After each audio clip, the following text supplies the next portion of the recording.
اعوذ باللہ من الشیطان الرجیم، بسم اللہ الرحمن الرحیم۔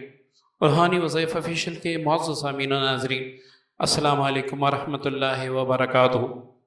ربیع الاول کا مہینہ شروع ہونے والا ہے اور اللہ کا خاص کرم ہے اس مہینے میں کہ نبی نامدار و ختم الرسل جناب حضرت محمد مصطفیٰ صلی اللہ علیہ وآلہ وسلم اس مہینہ مبارک میں تشریف لائے تھے۔ اب وہ 1400 سال پہلے تشریف لائے تھے اور یہ مہینہ اب بھی جب آتا ہے تو خوشبویاں سی محسوس ہوتی ہیں، روشنیاں سی محسوس ہوتی ہیں، ایک دل میں ولولہ پیدا ہوتا ہے، ایک دل میں خوشی پیدا ہوتی ہے کہ یہ وہ بابرکت مہینہ ہے کہ اللہ رب العزت نے اس مہینے میں اپنے حبیب علیہ الصلاۃ والسلام کو ہمارے لیے سردار بنا کے بھیجا۔ اب معزز سامعین، بعض چیزوں کی حقیقت اور بعض چیزوں کی فضیلت اللہ تعالیٰ نے چھپا رکھی ہوتی ہیں، جیسے کہ شب قدر کے بارے میں مشہور ہیں کہ یہ رمضان المبارک کی طاق راتوں میں ہوتا ہے، لیکن بعض بزرگان دین فرماتے ہیں کہ پورے سال میں یہ ایک دن ہوتا ہے، مطلب رمضان میں ہو سکتا ہے رمضان میں ہو لیکن پورے سال میں بھی آ سکتا ہے۔ اب معزز سامعین، ربیع النور کہیں، ربیع الاول کہیں، یہ مبارک مہینہ ہمارے لیے خوشی کا مہینہ، ہمیں اپنے بچوں کو سنانے کے لیے کہ ہمارے حبیب کیا تھے۔ ہمارے حبیب وہ تھے جو رب عالم کا بھی پسندیدہ بندہ تھے، پسندیدہ نبی تھے۔ ہمارے نبی وہ تھے کہ جس نے آ کے دنیا جہاں کو منور کر دیا۔ ہمارے نبی وہ تھے کہ جس کو دیکھنے سے آنکھیں قاصر تھی، مطلب کہ کوئی اس کے نور کو دیکھ ہی نہیں سکا، کوئی اس کے خد و خال کو، کوئی اس کی سیرت مبارکہ کو دیکھ ہی نہیں سکا، لکھ ہی نہیں سکا، قلم تک چکے، سیاہی ختم ہو چکی، لیکن میرے حبیب کا صرف ذوالفقار کا تذکرہ بھی پورا نہیں ہوا۔ آپ دیکھیں نا، کون ایسا ہے کہ جو یہ کہہ سکے کہ میں حبیب کی شان بیان کر سکتا ہوں۔ خود رب تعالیٰ کا قرآن دیکھے، اگر ہم دیکھیں تو یا ایہا المزمل، کہیں اور دیکھیں تو والضحیٰ، اے میرے حبیب تیرے اس روشن چہرے کی قسم، واللیل اذا سجا، اے میرے حبیب تیرے ان زلفوں کی قسم جب تیرے منور چہرے پہ آ جائیں۔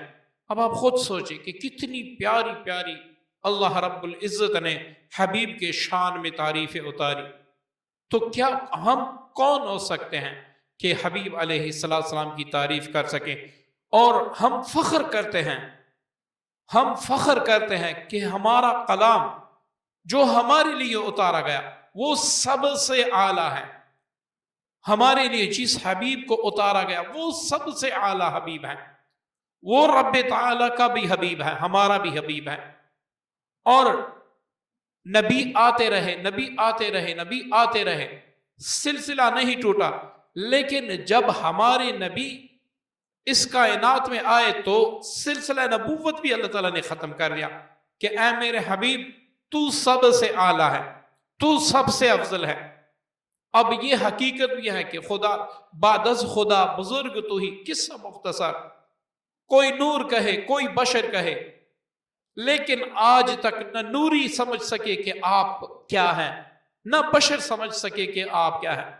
بشر والے حیران ہیں کہ محبوب علیہ السلام سدرۃ المنتہا تک کیسے پہنچے، اور نوری حیران ہے کہ سدرۃ المنتہا سے آپ عرش معلیٰ تک کیسے پہنچے۔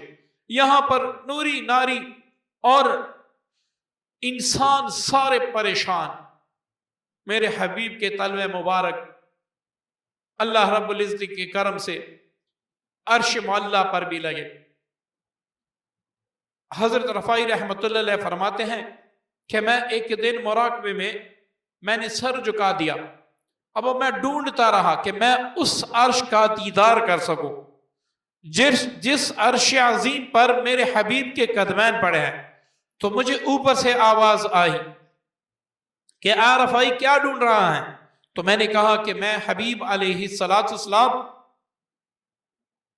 کہ وہ قدم ڈھونڈ، وہ عرش ڈھونڈ رہا ہوں کہ جس پہ اس کے قدمین مبارک پڑے تھے، تو مجھے آواز آئی کہ ارجع لا وصول لک، آپ واپس لوٹ جائیں، آپ واپس لوٹ جائیں، آپ اس عرش کو کیا، اس عرش کے سائے تک بھی نہیں پہنچ سکے، ہمارا حبیب ایسا ہے۔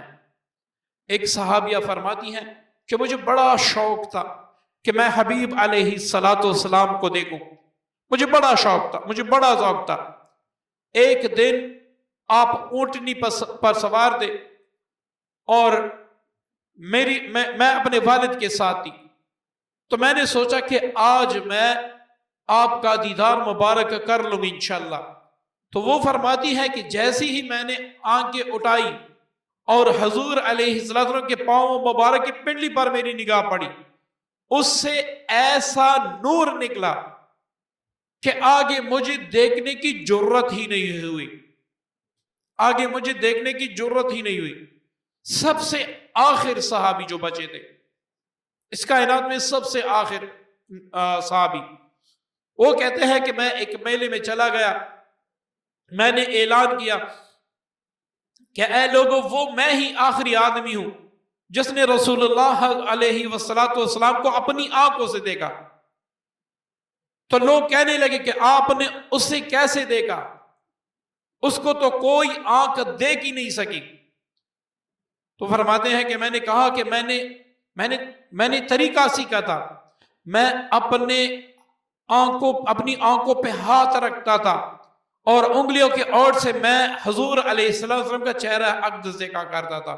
اب خود دیکھے کہ صحابہ کرام تاب نہیں لا سکے کہ حبیب علیہ السلام کا چہرہ انور دیکھ سکے۔ فرماتے ہیں کہ آپ جس راستے سے گزرتے، صحابی کس سے نہیں پوچھتا کہ رسول اللہ صلی اللہ علیہ وسلم کہاں سے گزرے ہیں، بلکہ خوشبو بتا دیتی تھی کہ ہمارے حبیب یہاں سے گزرے ہیں، خوشبو بتا دیتی تھی کہ ہمارے حبیب یہاں سے گزرے ہیں۔ حضرت آمنہ رضی اللہ تعالیٰ عنہ فرماتی ہیں کہ جب حبیب علیہ السلام میرے شکم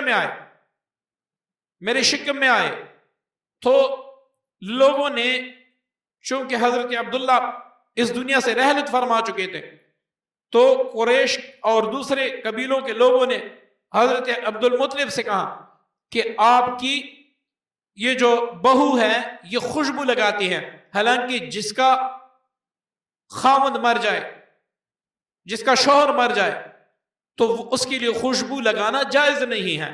تو حضرت مطلب تشریف لائے حضرت آمنہ رضی اللہ عنہ کے پاس کہ بیٹا آپ خوشبو کیوں لگاتی ہیں، مجھے آج قوم والوں نے شکایت کی۔ تو آپ فرماتی ہیں کہ میں نے فرمایا کہ اے ابا جان، جب سے آپ کے بیٹے کی امانت میرے شکم مبارک میں آئی ہیں، اسی دن سے خوشبوئیں مجھ سے آ رہی ہیں، خوشبوئیں نکل رہی ہیں میرے وجود سے، میں نے خوشبو نہیں لگائی، یہ وہ خوشبو ہیں۔ اب آپ خود سوچے، جو اتنا پیارا نبی، جو اتنا عظیم نبی شکم میں آ کے خوشبویاں پھیلا دے، آپ خود سوچے کہ وہ خود دنیا میں آ جائے تو کیا ہوگا۔ قربان جاؤں صحابہ کے شان پہ، قربان جاؤں اہل بیت کے شان پہ کہ جنہوں نے محمد عربی صلی اللہ علیہ وسلم کو، وہ جب بولتے تھے منہ سے پھول جڑتے تھے، آپ نے دیکھا، صحابہ کرام نے دیکھا، باتیں سنی، تکلم کیا، یا رسول اللہ کہہ کے پکارا، اور حضور علیہ السلام نے شفقت سے محبت باری نگاہوں سے دیکھا۔ میرا دل کرتا ہے کہ ہر صحابی کے قبر اطہر پہ جاؤں، وہاں کی مٹی اٹھاؤں، اپنے سر میں ڈالوں، اپنے آنکھوں پہ لگاؤں کہ آپ وہ عظیم شخص ہیں، آپ وہ عظیم شخصیات ہیں جنہوں نے اپنی بدن کی آنکھوں سے، کلی آنکھوں سے حضور علیہ السلام کے پیارے چہرے کو دیکھا۔ حقیقت میں جب بھی عمرے پہ جاتا ہوں اور جنگ احد پہ جاتا ہوں تو میرے آنسو نہیں رکتے کہ یہ احد پہاڑ وہ ہیں جس نے حبیب علیہ السلام کا چہرے کا دیدار کیا۔ جب میں غار ثور پہ جاتا ہوں، جب میں غار ہیرا پہ جاتا ہوں تو میرے دل میں خیالات ہیں یہ بھی صحابی ہیں، انہوں نے بھی رسول اللہ صلی اللہ علیہ وسلم کو دیکھا۔ اب خود سوچے کہ اتنے شان والا نبی اللہ نے ہمیں عطا کیا، آج یہ وہی دن ہے کہ ہم شکرانے کے نفل پڑھیں۔ اللہ یہ تیری عظیم عظمت تھی کہ ہمیں آخری نبی سے نوازا اور ہمیں اس کا امتی بنایا۔ یہ وہ دن ہے کہ ہم اپنے بچوں کو تاریخ سنائیں، ہم اپنے بچوں کو کیسے کہانیاں نہ بلکہ حقیقت سنائیں، قرآن سنائیں۔ یا ایھا المزمل قم اللیل الا قلیلا نصفہ او انقص منہ قلیلا، یہ سنائیں۔ والضحیٰ واللیل اذا سجی ما ودعک ربک وما قلی، یہ سنائیں کہ حبیب کے بارے میں اللہ رب العزت کیا فرماتے ہیں۔ یہی وہ دن ہے کہ ہمیں خوش ہونا چاہیے کہ شکر الحمدللہ اللہ نے ہمیں اتنا خوبصورت، اتنا اعلیٰ، اتنا عارفہ، اتنا عظیم، اتنا عظمتوں والا نبی عطا فرمایا۔ معزز سامعین، چلتے پھرتے درود پڑھا کرے، ہر وقت درود پڑھا کرے۔ ایک درود ہی ایسی ہے کہ جو ہمیں رب کے غصے سے نجات دلا سکتی ہے، جو حبیب علیہ السلام خود فرماتے ہیں، جس کا مفہوم ہے کہ جو مجھ پہ درود پڑھنا بھول گیا وہ جنت کا راستہ بھول گیا۔ اب آپ خود سوچیں، ایک حدیث میں آتا ہے جس کا مفہوم ہے جو شخص 200 بار درود پاک پڑھ لے، کوئی سا بھی، ضروری نہیں ہے کہ آپ بڑا درود پاک، کوئی سا بھی درود پاک پڑھ لے، اس کے ماتھے پر لکھ دیا جاتا ہے کہ یہ نفاق سے، جہنم کی آگ سے بری و ذمہ ہے۔ اب خود سوچیں، درود کی اتنی برکتیں ہیں، اگر میں اس پہ کامل ویڈیو بناؤں آپ تک جائیں گے، میں تک جاؤں گا، لیکن درود پاک کے فضائل بیان کرنے سے میں بھی آپ بھی کہہ سکتا۔ سب سے بڑی بات یہ کہ آپ کو رسول اللہ صلی اللہ علیہ وسلم کا دیدار مبارک ہوگا، زندگی میں جو بھی مشکلیں ہیں اللہ تعالیٰ دور فرمائے گا۔ معزز سامعین، رسول اللہ صلی اللہ علیہ وسلم، چونکہ ہمارے مسلمانوں کا ایمان ہے کہ جب پیارے حبیب کی باتیں ہوتی ہیں تو ہم دل لگا کے سنتے ہیں، چاہے وہ 1 کروڑ بار ہم نے سنی ہو پھر بھی دل لگا کے ہم سنتے ہیں۔ اور میں کوشش کروں گا کہ ربیع الاول میں سچے واقعات آپ کو سناؤں، ہر ویڈیو میں تقریباً آپ کو سناؤں، آپ دل لگا کر سنیں، ہو سکتا ہے ہمارے لیے نور کا ذریعہ بن جائے، ہدایت کا ذریعہ بن جائے۔ آج کو جو ہمارا عمل ہے وہ بھی ربیع الاول سے کے حوالے سے ہیں، اور یہ سوال ہی پیدا نہیں ہوتا کہ اس وظیفے کے ساتھ آپ کی مراد پوری نہ ہو۔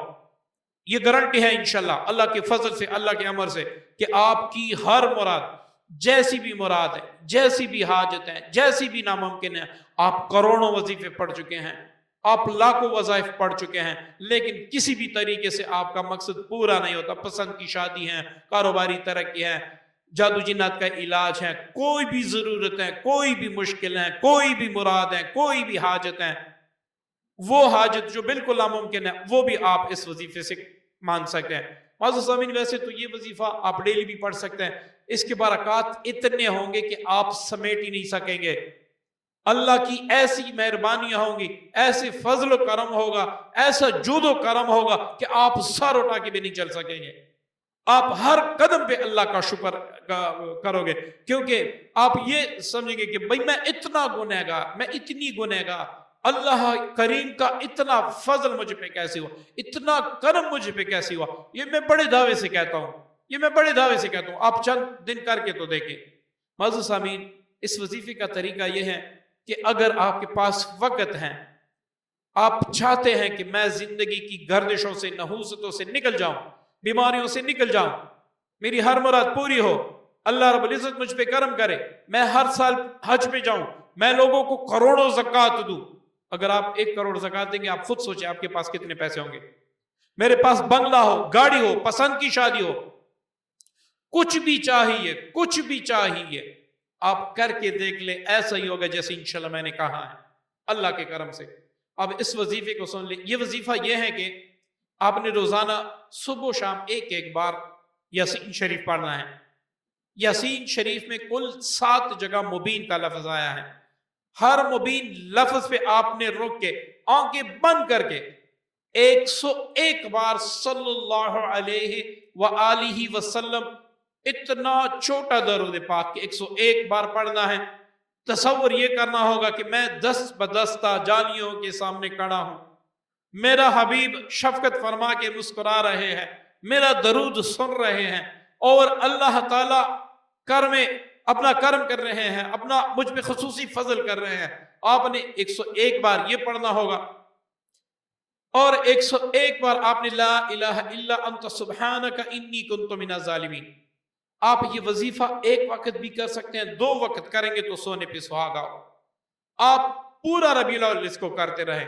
اس کے یہ پہلے دن سے آپ شروع کریں گے، صبح جیسے سورج طلوع ہوتا ہے، سورج جیسے طلوع ہوتا ہے اسی طرح آپ کو اس کے اثرات واضح پہلے دن سے نظر آئیں گے۔ معزز سامعین، بڑا ہی پیارا وظیفہ ہے، گارنٹیڈ وظیفہ ہے۔ بڑے بڑے وظائف چھوڑ دیں، لمبے وظائف چھوڑ دیں، بس یہ ایک وظیفہ کر لیں۔ اسی طریقے سے تصور اس میں شرط ہے، اکیلی جگہ پہ بیٹھ جائیں اور یہ وظیفہ پڑھتے وقت اپنے کپڑوں پہ اچھی خوشبو لگا لیں تاکہ آپ کے کپڑے معطر ہوں۔ اگر اس وظیفے سے پہلے آپ 2 رکعت صلاۃ حاجت صلاۃ توبہ بھی پڑھ لیں کہ اللہ میں نے جتنے گناہ کیے ہیں ان تمام پہ میری توبہ، یا اللہ ہر گناہ پہ میری توبہ، ہر خطا پہ میری توبہ، میں شرمسار، یا اللہ میں تیرے در پہ آیا ہوں، یا اللہ میں تیرے حبیب کے در پہ آیا ہوں، یا اللہ یہاں سے مجھے خالی نہ لوٹا۔ بڑے بڑے کفار آ کے وہ بھی قسمت والے بن گئے، تو یا اللہ میں بھی تیرے حبیب کا امتی ہوں، تیرے حبیب کا نام لیوا ہوں، تیرا نام لیوا ہوں، یا اللہ مجھے خالی نہ لوٹا۔ اب آپ اس وظیفے کا پھر سرور دیں گے، اس وظیفے کا آپ پھر مزہ دیں گے۔ آپ خود کہیں گے کہ ہم نے اتنی کتابیں دیکھی، ہم نے اتنے چینل دیکھے، ہم نے اتنی ویب سائٹ دیکھی، ہم اتنے پیران کے پاس بیٹھے، ہمیں کسی نے یہ وظیفہ نہیں بتایا، لیکن جب سے پڑھا ہے اللہ کا کرم ہوا ہے، ہمارے سارے غم چٹ گئے، ہماری ساری مشکلیں حل ہو گئی، ہماری ساری حاجتیں پوری ہو گئی۔ اللہ وہاں سے نوازتا ہے جہاں پر ہمارا وہم گمان ہی نہ ہو، اللہ وہاں سے نوازتا ہے جہاں پر وہم گمان ہی نہ ہو۔ یہ اتنا بڑا وظیفہ، اتنا پیارا وظیفہ، اتنا اعلیٰ وظیفہ اور اتنا اٹل وظیفہ ہے۔ معزز سامعین، خود بھی درود پاک کی کثرت کریں، یہ نہ دیکھیں کہ یہ بدعت ہے، یہ شرک ہے، یہ ہے، خصوصاً ان دنوں میں، ویسے بھی پورا سال، لیکن ان دنوں میں اپنے اولاد کو اپنے پاس بٹھایا کریں، اس کو بتایا کریں ہمارے حبیب کون تھے، ہمارے حبیب کے بعد کوئی نبی نہیں آئے گا، ہم نے ختم نبوت کا کام کرنا ہے، اپنا سر، تن، دن، من، دولت، اپنے بچے، اپنا سب کچھ ختم نبوت پہ قربان کرنا ہے، ختم نبوت کو قیامت تک باقی رہنے دینا ہے۔ تو معزز سامعین، اپنے بچوں کو سنائیں، ہمارے حبیب ایسے چلا کرتے تھے، وہ جب مسکراتے تھے تو نور بکھر جاتا تھا، وہ جب بولتے تھے تو ہوا میں، آواز میں، سماعتوں میں ترنم سی بج جاتی، اور وہ جب بولتے تھے صحابہ مدہوش ہو جاتے تھے، ام المومنات مدہوش ہو جاتی تھی، اہل بیت مدہوش ہو جاتے تھے، وہ جب بولتے تھے پرندے دیکھتے تھے کہ یا اللہ تیرے حبیب کی کیا شان، کس انداز میں بول رہے ہیں۔ یہ آپ نے سارے واقعات اپنے بچوں کو سنانا ہے تاکہ کل ہمارے بچے بڑے ہو کر اپنے اس کو سنائیں، بچوں کو سنائیں، اپنی اولاد کو سنائیں۔ اور یہ ایک آپ سے گزارش ہے، اللہ تعالی ہم سب کو عمرے کی بار بار سعادت نصیب فرمائے، روزہ رسول کی سعادت بار بار نصیب فرمائے، اللہ تعالی ہمیں حج بار بار نصیب فرمائے۔ ہاتھ جوڑ کے آپ سے کہتا ہوں وہاں پر تصویر کشی چھوڑ دے، وہاں پر یہ لعنت چھوڑ دیں، وہاں پر تصویر نہ بنائیں، وہاں پر اب پیر بھی اس میں شامل ہیں، علماء بھی اس میں شامل ہیں۔ حضور علیہ السلام ہمارے خود پاکستان کے، میں نے خود دیکھا ہے، پاکستان کے لوگ وہاں پہ ٹک ٹاک بناتے ہیں، وہاں پر فیس بک لائیو چلاتے ہیں۔ اللہ کی قسم یہ میرے محبوب کے بے ادبی ہیں، یہ میرے محبوب کے بے ادبی ہیں۔ اللہ کے لیے ایسے نہ کریں، اللہ کے لیے ایسے نہ کریں۔ بایزید بستامی رحمت اللہ علیہ تقریباً 3 گھنٹے مدینے میں رہتے، پھر نکل جاتے، کیوں؟ اسے پتا تھا کہ قرآن میں ہے کہ اے مومنو میرے حبیب سے آواز ہی بھی پست رکھو، اگر آپ آواز اونچی کرو گے ایسا نہ ہو کہ آپ کے اعمال میں ضائع کر دوں۔ تو وہ فرماتے تھے کہ اللہ تعالیٰ ایسے نہ ہو کہ ہمارے اعمال ضائع کر دے کسی گستاخی کی وجہ سے، مدینے میں اپنی نگاہیں بھی نیچے رکھیں، آواز بھی پست رکھیں، ایسے چلے ادب عاجزی سے کہ وہ عاجزی حبیب علیہ السلام کو، اللہ کو پسند آ جائے۔ چیزیں کہ آپ کبھی گنبد خزاں کی طرف پیٹ کر کے تصویر بنائیں، کبھی عورتیں ننگی ہو کر، مطلب اس نے جو کپڑے پہنے ہوتی ہیں انسان کو شرم آ جاتی، وہ دیکھ ہی نہیں سکتا۔ ایسی بہنوں سے گزارش ہے کہ اللہ کے لیے حبیب کے توہین نہ کرے، حبیب کی گستاخی نہ کرے۔ مسجد نبی کی میں نے خود، پاکستانی بیٹھے تھے، خبرنامہ دیکھ رہا تھا، اس خبرنامے میں ساز تھا، ایک آدمی لائیو فٹ بال میچ دیکھ رہا تھا، میں نے اسے کہا کہ یہ کیا دیکھ رہے ہیں، مسجد نبی ہے، وہ پھر بھی دیکھتا رہا۔ ایسے نہ کریں، یہ محبوب کی بے ادبی ہیں۔ یہاں سے اگر آپ کو ابو جہل کر کے نکالا گیا، اب ساری زندگی پھرتے رہے، جنت کیا آپ جنت کی خوشبو تک بھی نہیں پہنچ سکتے۔ میں بھی توبہ کرتا ہوں اگر مجھ سے مدینہ میں کوئی گستاخی ہوئی ہے اب سب بھی توبہ کر لے، اور اپنے جو اہل و عیال ہیں آپ کے خاندان میں سے کوئی عمرے پہ جائے ان کو سمجھائے کہ تصویر کشی نہ کرے، بے ادبی نہ کرے۔ کچھ دن مدینے میں ہوتے ہیں، مدینے کے 100 دن بھی 1 گھنٹے کی طرح ہوتے ہیں، تو کوشش کریں کہ یہ حرکتیں نہ کریں کہ حبیب کی گستاخی نہ ہو، اسے کوئی تکلیف نہ پہنچے۔ امید کرتا ہوں آج کی ویڈیو، آج کا عمل آپ کو پسند آیا ہوگا۔ بڑی پیارے واقعات آپ کو بتا دیے، اس کو شیئر ضرور کیجئے گا۔ ہو سکتے ہیں ہمارے حبیب کی شان اقدس مبارک کی برکت سے اللہ تعالی ہمارے صغیرہ گناہ معاف فرما دے اور ہمیں جنت کا مستحق بنا دے۔